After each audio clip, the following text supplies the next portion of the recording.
नमस्कार, मैं हूं आपके साथ सोनिया। उत्तराखंड की खास खबरों की ओर रुख करेंगे।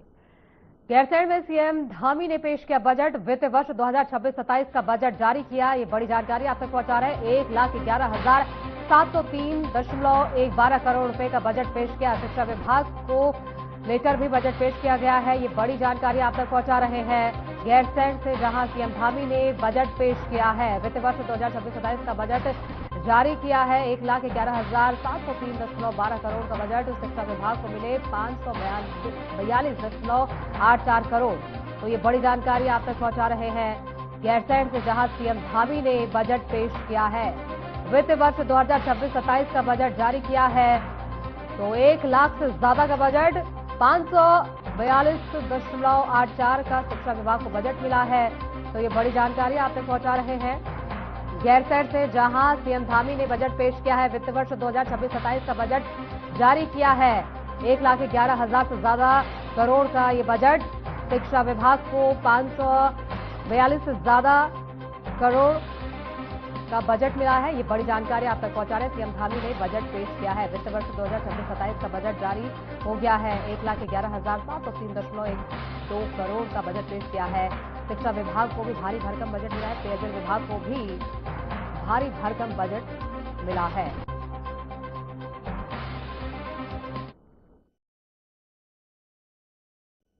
केंद्रीय गृह मंत्री अमित शाह के हालिया उत्तराखंड दौरे के बाद बीजेपी के नेताओं और कार्यकर्ताओं में उत्साह का माहौल है।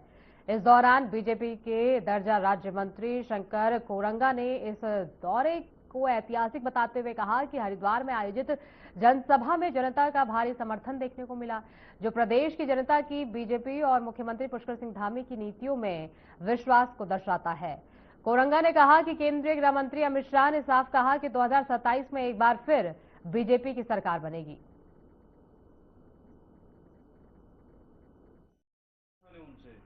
अमित शाह जी का जो कार्यक्रम था बहुत ऐतिहासिक था। जनता अपार उत्साह था। आप उस मैं तो वहां था उसमें कार्यक्रम में। अपार भीड़, अपार उत्साह लोगों के अंदर था।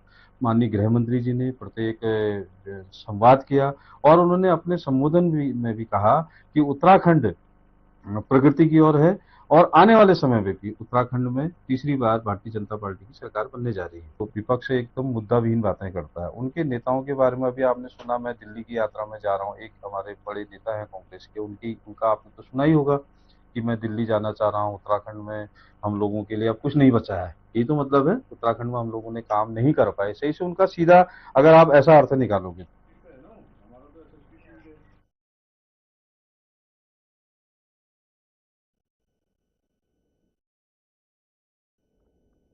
उत्तराखंड सरकार में कैबिनेट मंत्री सौरभ बहुगुणा ने विपक्ष से अपील की है कि वे सदन की गरिमा बनाए रखें और कार्यवाही को सुचारू रूप से चलने दें। उन्होंने कहा कि पिछले साल राज्यपाल के अभिभाषण के दौरान विपक्ष ने काफी हंगामा किया था, जो प्रोटोकॉल का उल्लंघन था। मंत्री ने कहा कि इस बार बजट सत्र में विपक्ष को राज्यपाल के अभिभाषण के दौरान सरकार के विजन को सुनना चाहिए और उस पर सार्थक चर्चा करनी चाहिए।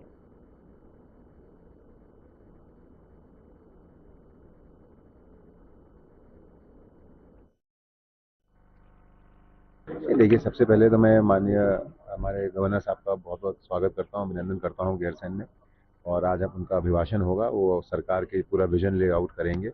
और विपक्ष के सारे मित्रों से निवेदन है, पिछली बार जिस तरीके से ऑनरेबल गवर्नर का प्रोटोकॉल का ध्यान नहीं रखा गया था और उनके अभिभाषण के बीच में विपक्ष के माध्यम से बहुत ज़्यादा अवरुद्ध किया गया उसको, तो इस बार ना किया जाए।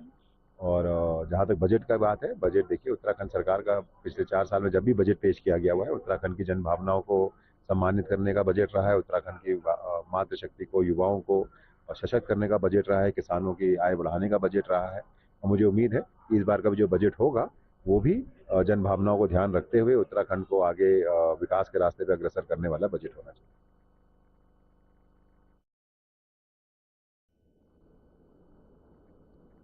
राज्यपाल के अभिभाषण के साथ गैरसैंण में विधानसभा बजट सत्र की शुरुआत हो गई है, लेकिन सदन के भीतर राज्यपाल के अभिभाषण के दौरान भी विपक्ष का हंगामा लगातार जारी रहा।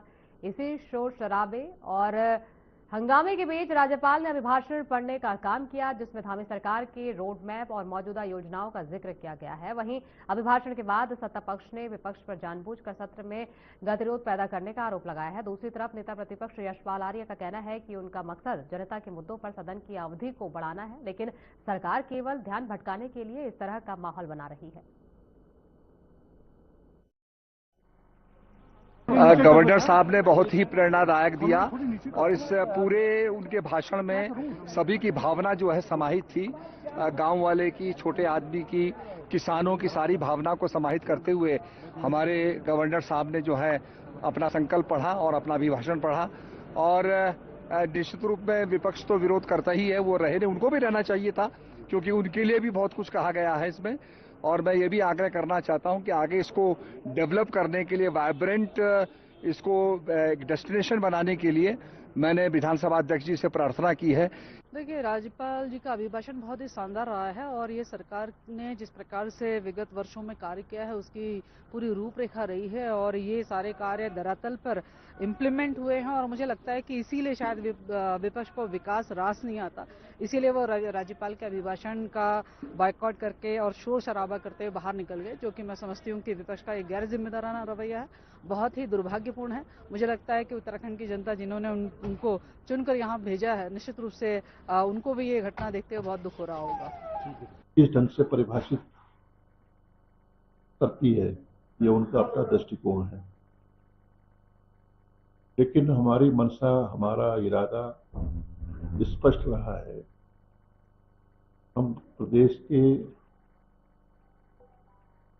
जो मुद्दे हैं, उन मुद्दों के संदर्भ में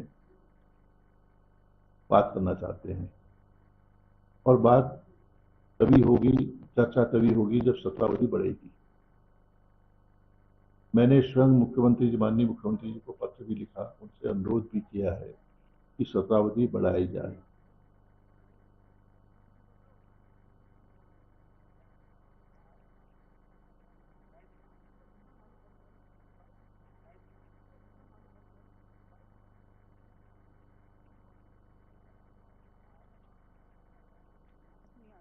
इसीलिए वो राज्यपाल के अभिभाषण का बायकॉट करके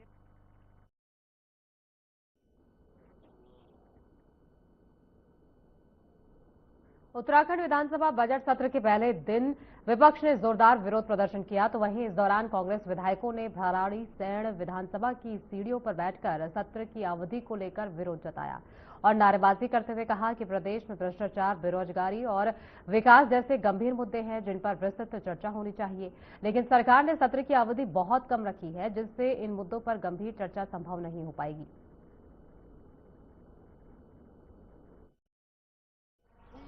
9 सत्र 32 दिन, ये आपको मैं दिखा रहा हूँ, और सिर्फ 32 दिन, जबकि विधानसभा नियमावली कहती है कि 1 वर्ष में 60 दिन चलना चाहिए। हम तो कह रहे हैं आपसे अगर सत्र नहीं चल रहा है तो आप ट्रंप से अनुमति ले लीजिए, जैसे तेल के लिए लिए थे, ट्रंप से अनुमति लेकर 30 दिन सत्र चलाइए कम से कम, जो है कि अपना बजट का सत्र।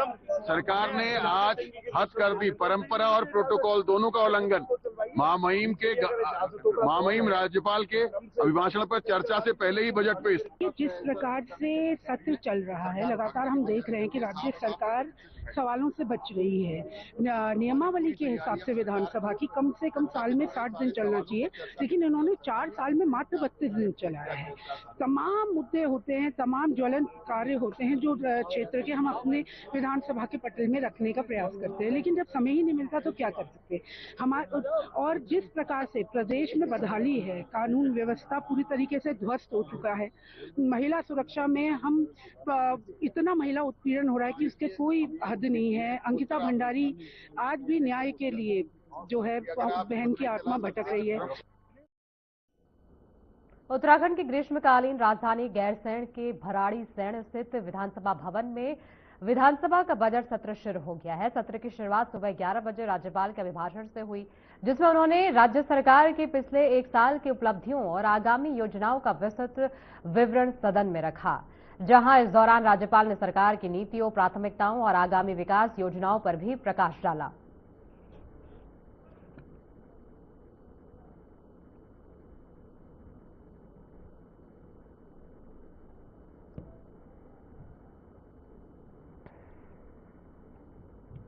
ग्राफिक एरा ने उत्तराखंड के गरीब और प्रगतिशाली युवाओं के लिए एक नई पहल शुरू की है। इसमें engineering, diploma, MBA, hotel management और सिविल सेवा की तैयारी निःशुल्क कराई जाएगी। छात्रों को आधुनिक लैब और नई तकनीकों के साथ उच्च स्तरीय शिक्षा और प्रशिक्षण दिया जाएगा। इस पहल से आर्थिक रूप से कमजोर लेकिन प्रतिभाशाली युवाओं को आगे बढ़ने का अवसर मिलेगा।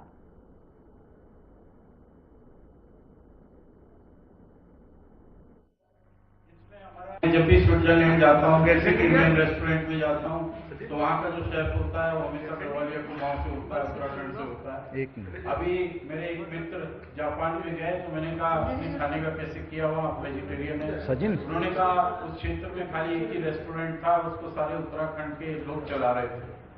जर्मनी में मैं गया, ऑक्सफोर्ड में मैं गया, हर जगह मुझे उत्तराखंड वाले ही मिले।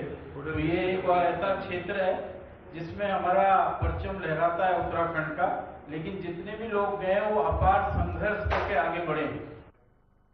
जर्मनी में मैं गया, ऑक्सफोर्ड में मैं गया, हर जगह मुझे उत्तराखंड वाले ही।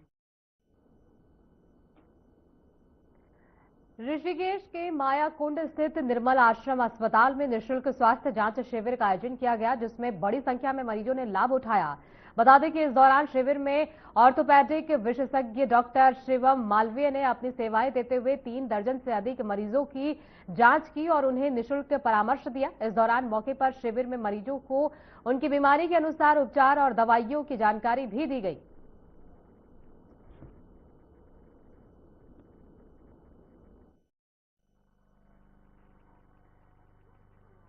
पहले तो प्रदेशवासियों को आज अंतर्राष्ट्रीय महिला दिवस की हार्दिक शुभकामनाएं। और लगातार जो 94 दिन से नर्सिंग एकता मंच उत्तराखंड बैनर तले अनिश्चितकाल धरना प्रदर्शन एकता बिहार में चल रहा है, उसी के संदर्भ में जो आज हमारी महिलाओं के क्या समाज में हमारी भागीदारी रही है, क्या उनका रोल रहा है, उसी के तहत यहाँ पे हमारे कुछ लोग गेटअप में पहुंचे हैं। चाहे भारत माता की बात करें, चाहे वो फिर तिलू रोतल्या की बात करें, चाहे गौरा देवी की बात करें, चाहे रानी लक्ष्मीबाई की बात करें, चाहे वो आर्मी की बात करें, तो हर एक वेशभूषा में हमारी जो आज महिलाएं हैं वो यहाँ पर पहुंची हैं। और हमारे उसमें संस्कृत में भी कहा गया है, यत्र नार्यस्य तो पूजनते तत्र रमनते तत्र देवता। जहाँ नारी का सम्मान किया जाता है, जहाँ नारी की पूजा की जाती है, वहाँ भगवान। उत्तराखंड में नर्सिंग भर्ती को वर्षवार कराने और लंबित मांगों को लेकर नर्सिंग एकता मंच के बैनर तले अभ्यर्थियों ने महिला दिवस पर रैली निकाली। बता दें कि ये रैली भेल चौक से मुख्यमंत्री आवास तक निकाली गई, जिसमें बड़ी संख्या में बेरोजगार नर्सिंग अभ्यर्थी और कर्मी शामिल हुए। जानकारी के मुताबिक मंच के सदस्य पिछले 94 दिनों से एकता विहार में धरना दे रहे हैं।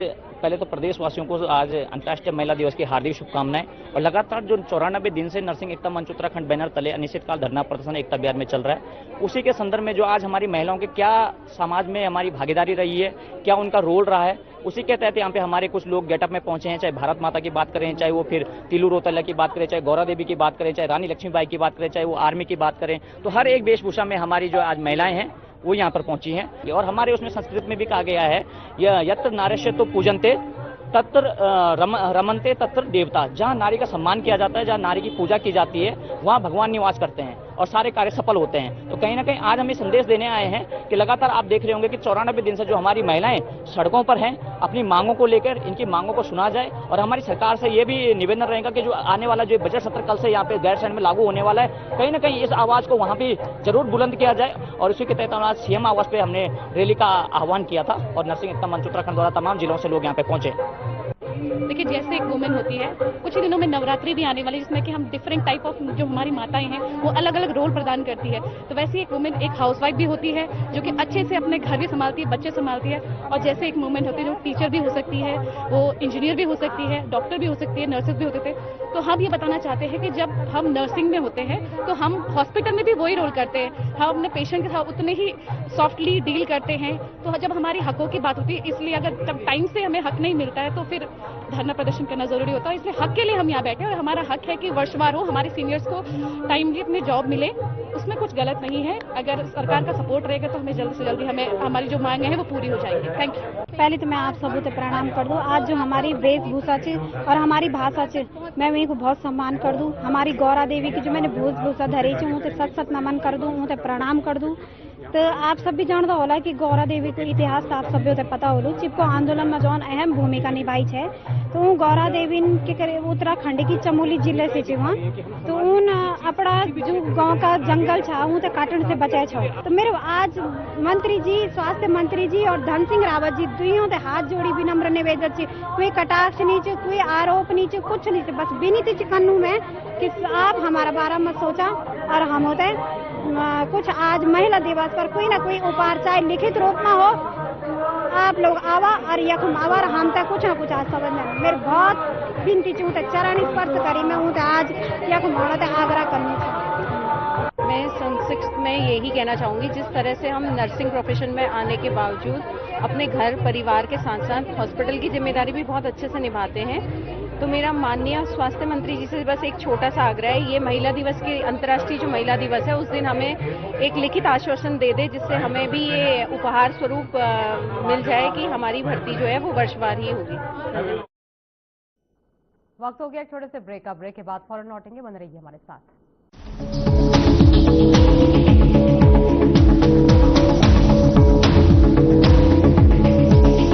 अबे घोचू, जीके स्ट्रॉन्ग करने का अच्छा इंडिया को मालूम है।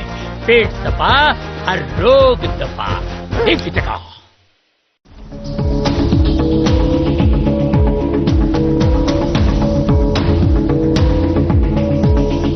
ब्रेक के बाद एक बार फिर स्वागत है। खबरों में आगे बढ़ेंगे। ऋषिकेश के मायाकुंड स्थित निर्मला आश्रम अस्पताल में निःशुल्क स्वास्थ्य जांच शिविर का आयोजन किया गया, जिसमें बड़ी संख्या में मरीजों ने लाभ उठाया। बता दें कि इस दौरान शिविर में ऑर्थोपेडिक विशेषज्ञ डॉक्टर शिवम मालवीय ने अपनी सेवाएं देते हुए 3 दर्जन से अधिक मरीजों की जांच की और उन्हें निःशुल्क परामर्श दिया।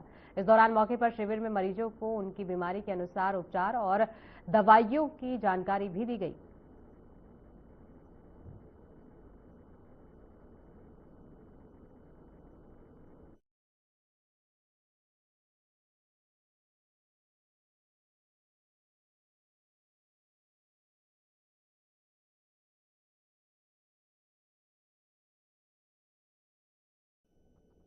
लालकुआं के तराई केंद्र वन प्रभाग की डांडा रेंज में अवैध लकड़ी तस्करी के खिलाफ वन विभाग ने सख्त अभियान चलाया हुआ है।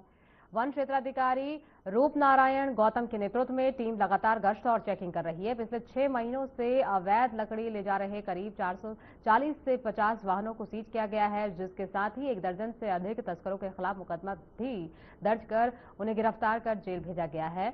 वन विभाग ने हरियाणा में छापेमारी कर एक काथा फैक्ट्री में लगभग 600 नग खैर की अवैध लकड़ी भी बरामद की है।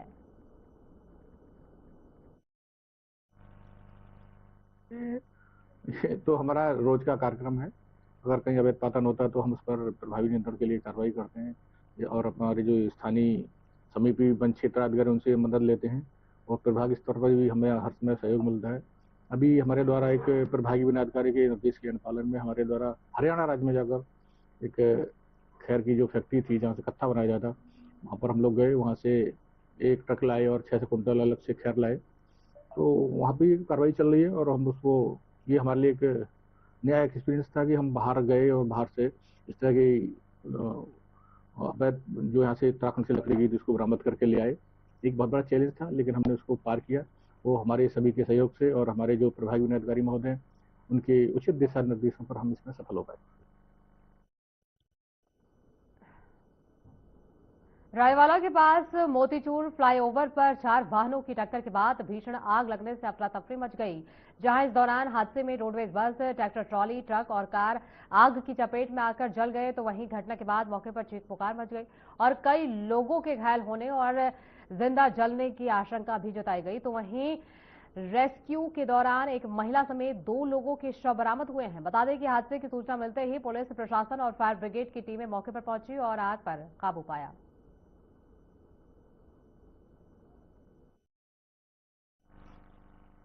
मोतीचूर फ्लाईओवर पर एक दुर्घटना हुई है। इस सूचना पर जब पुलिस मौके पर पहुंची तो ये जानकारी मिली कि एक ट्रैक्टर ट्रॉली जो कि देहरादून से बिजनौर की ओर जा रही थी, उससे एक बस की टक्कर हुई।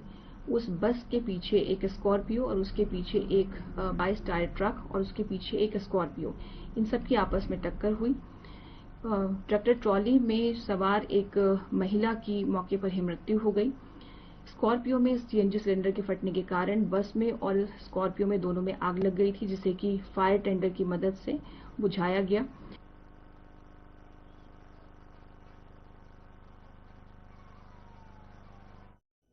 दिनेशपुर के जयनगर स्थित कृष्णा होम फेज 2 में उस समय अफरा तफरी मच गई जब एक घर में रखा करीब 5 किलो का छोटा गैस सिलेंडर तेज धमाके के साथ फट गया। जानकारी के मुताबिक हादसे के समय घर में मौजूद 7 साल का बच्चा बाल बाल बच गया। हालांकि आग की लिपटों से उसके बाल झुलस गए। बताया जा रहा है कि खाना बनाते समय अचानक सिलेंडर में धमाका हो गया, तो वहीं धमाके की आवाज सुनकर आसपास के लोग मौके पर पहुंचे और मिलकर आग पर काबू पाया। हालांकि इस दौरान गनीमत ये रही कि समय रहते आग बुझाने से बड़ा हादसा टल गया, जिसके बाद बच्चे को प्राथमिक उपचार के लिए अस्पताल भेजा गया।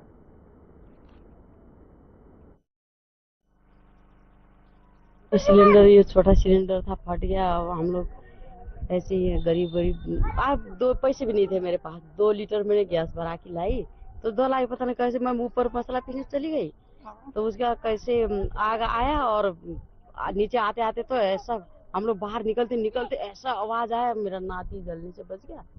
मेरा नाती को कैसे हो गया, बाल जल गया, गर्दन में चोट आ गई, हल्का फुल्का थोड़ा चोट, मेरे 4-5 शीशे टूट गए, सब बहुत नुकसान हुआ है। मगर था कंपनी से जॉब करके आया था, नाइट ड्यूटी से जॉब करके आया था, अंदर सो रहा था, तो अचानक से आग लगी, तो आँख खुली मेरी, अब पूरा धुआं हो गया। तो मम्मी को आवाज़ दिया, मैंने बुलाया नीचे, मम्मी जल्दी आओ, आग लग गई है। तो आग कुछ ज़्यादा ही हो गई थी, बहुत तेज आग गई थी। मैंने मम्मी से बाहर भागो आप लोग बाहर भागो। फिर मैं अंदर गेट का दरवाजा बंद करके मैं अंदर ही हो गया, मम्मी लोग को बाहर भगाते तब तक भांजे के पूरा लग गई, आग लग गई। भांजे थोड़ा चोट लग गई है सर पे और जहाँ गर्दन पे।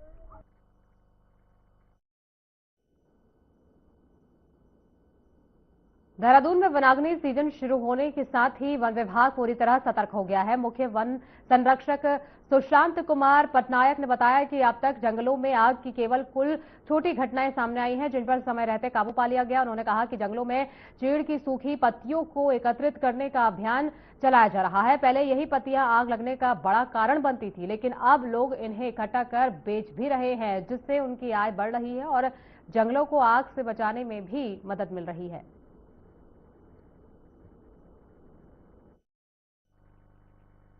देखिए, जो हमारी वनाग्नि काल है 15 फरवरी से भले ही शुरू हो रहा हो, परंतु स्थिति वर्तमान में नियंत्रण में है और किसी प्रकार की भयावह स्थिति नहीं है वर्तमान। जैसे कि मैं पूर्व से भी कह रहा हूं कि वन विभाग स्तर पर, फील्ड स्तर पर, वन प्रभाग स्तर पर और प्रत्येक जिले में पूर्ण तैयारी है। हमारी मॉक ड्रिल एक्सरसाइज के माध्यम से हम अपनी तैयारी को पिछले माह भी जांच परख लिए हैं। उसके अलावा जन सहभागिता के माध्यम से, स्थानीय संस्थाओं के माध्यम से चीड़ पिरूल एकत्रीकरण का कार्य भी प्रारंभ किया जा रहा है, ताकि चीड़ वनों में जो अत्यंत संवेदनशील होते हैं वहां पर वनाग्नि की घटनाएं कम से कम घटित हो।